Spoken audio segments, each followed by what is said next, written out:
Assalamualaikum warahmatullahi wabarakatuh. Perkenalkan, nama saya Vanessa Masluroh dengan NIM D422222153 golongan D, program studi akuntansi sektor publik. Di sini saya akan menjelaskan mengenai materi akuntansi sektor publik tentang 100% periode setelah akuisisi.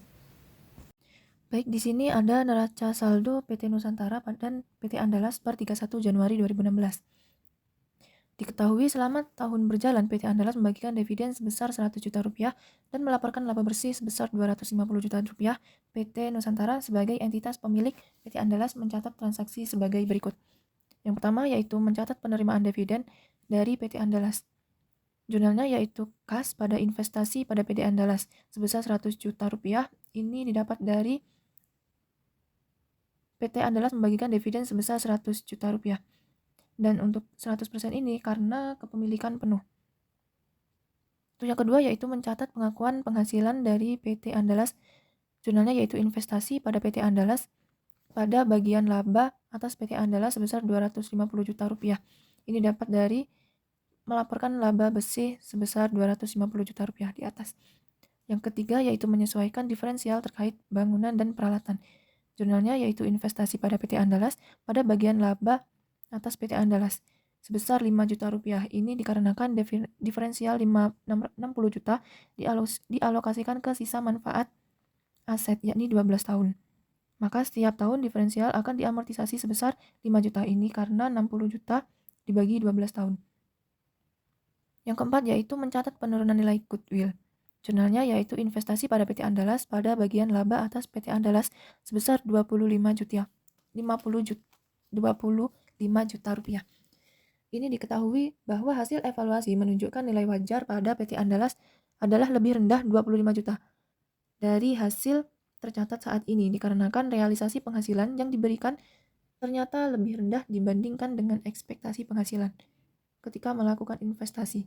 Jadi diketahui nilai wajar pada PT Andalas lebih rendah 25 juta rupiah. Jadi jurnalnya yaitu seperti ini. Untuk selanjutnya yaitu perhitungan jurnal eliminasi. Rasio 100% dibanding 0. Ini dikarenakan akuisisi dengan kepemilikan penuh, jadi 100%. Selanjutnya yaitu investasi. Investasi ini didapat dari modal saham 800 juta ditambah 550 juta ditambah tanah 210 juta dikurangi 60 juta rupiah ditambah 5 juta dan ditambah goodwill 100 juta rupiah. Jadi hasilnya 1 miliar 605 juta rupiah. Selanjutnya yaitu laba bersih. Laba bersih ini sebesar 250 juta didapat dari jurnal pada pengakuan penghasilan dari PT Andalas sebesar 250 juta. Selanjutnya yaitu dividen. Dividen sebesar 100 juta rupiah didapat dari jurnal penerimaan dividen dari PT Andalas. Selanjutnya yaitu penyesuaian.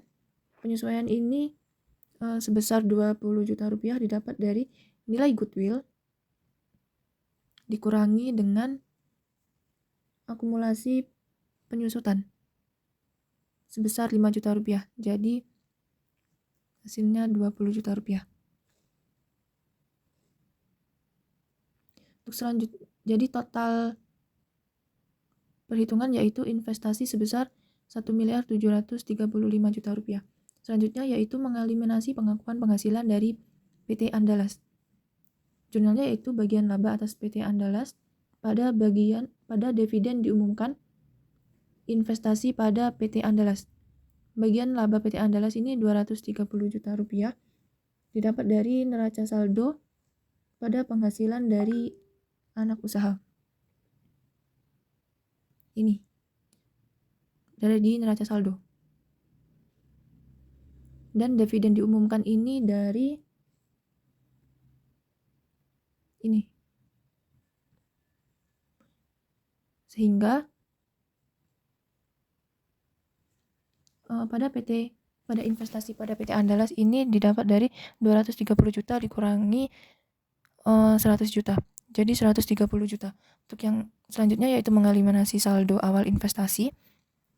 Jurnalnya yaitu saham biasa PT Andalas, saldo laba diferensial pada investasi pada PT Andalas.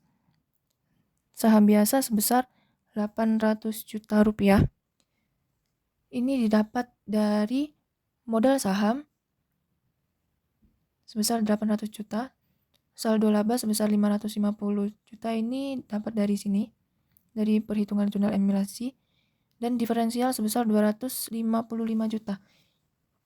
Ini didapat dari 210 dikurangi 60 juta, ditambah 5 juta, dan ditambah 100 juta rupiah. Jadi hasilnya 255 juta rupiah.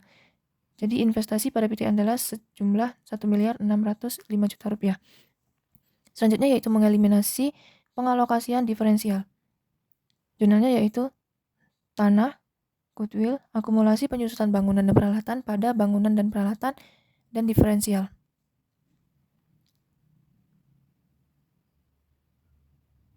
Tanah didapat dari sini, dari perhitungan eliminasi. Terus goodwill sebesar 100 juta rupiah. Akumulasi penyusutan didapat dari penyesuaian diferensial terkait bangunan dan peralatan, jadi sebesar 5 juta rupiah. Bangunan dan peralatan sebesar 60 juta rupiah dari sini, diferensial sebesar 255 juta rupiah.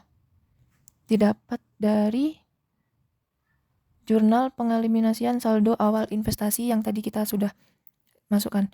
Selanjutnya yaitu mengeliminasi pengakuan beban penyusutan aset teridentifikasi.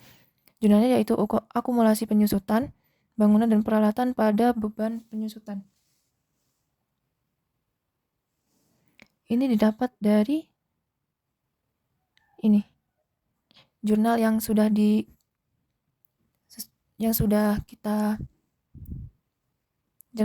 saya jelaskan tadi. Yang terakhir yaitu mencatat penurunan nilai goodwill. Kerugian penurunan nilai pada goodwill sebesar 25 juta rupiah.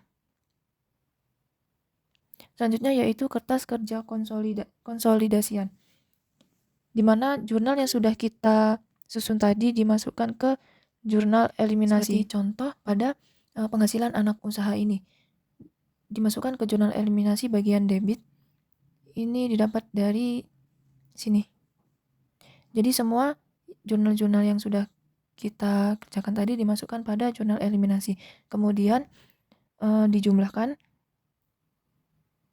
230 juta rupiah dikurangi 230 juta rupiah. Jadi hasil konsolidasiannya yaitu 0. Terus pada PT Nusantara ini ada 6 miliar ditambah dengan PT Andalas sebesar penjualannya 1 miliar rupiah. Jadi konsolidasiannya yaitu 7 miliar. Begitupun seterusnya.